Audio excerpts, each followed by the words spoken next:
बिंदुराणी मिश्र मु 2003 रु 2008-15 पर्यंत काउंसिलर थिली एवं 2009 रु 14 पर्यंत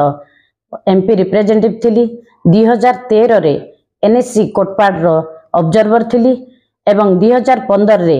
सुनारडा वार्ड रो गोटे वार्ड रो इलेक्शन बेले ऑब्जर्वर रही सारची एवं 2017 रु 22 पर्यंत जिला परिषद सभ्या थिली।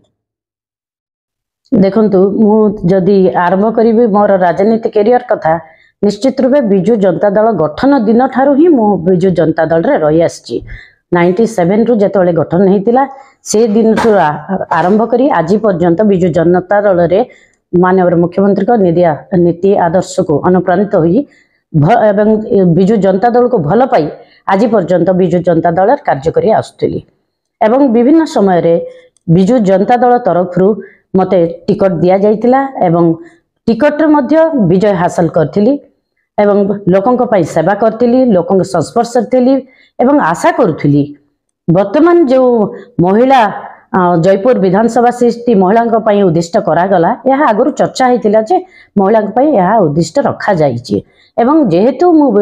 विगत दिनरु बहु वर्ष देरी बिजु जनता दल रे कार्य करथुली मोर आशा थिला एवं विश्वास थिला जे बिजु जनता दल एथर निश्चित रूपे मते से सौभाग्य दब एवं से सौभाग्य मु प्राप्त करी बोली। किंतु जेहेतु एडी परिवारवाद राजनीति चलची एवं स्त्री को स्वामी बदले स्त्री को दउछंती एवं लोक जो माने काम करछंती बीजेडी दल रे काम करछंती बीजेडी दल को तांकर सर्वस्व देइछंती सेमानकर श्रम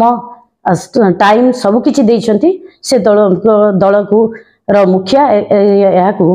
आगु को न नहीं घर राजनीति रे जो करछंती ताकू मते निश्चित रूपे एटा आघात करछि एवं मोर मन रे क्षोभ प्रकाश हेछि एवं जोथि पई मो बीजेडी दल काली गत काली मो याकू छाड़ीछि। नहीं देखंतु नेतृवृंद जो माने भी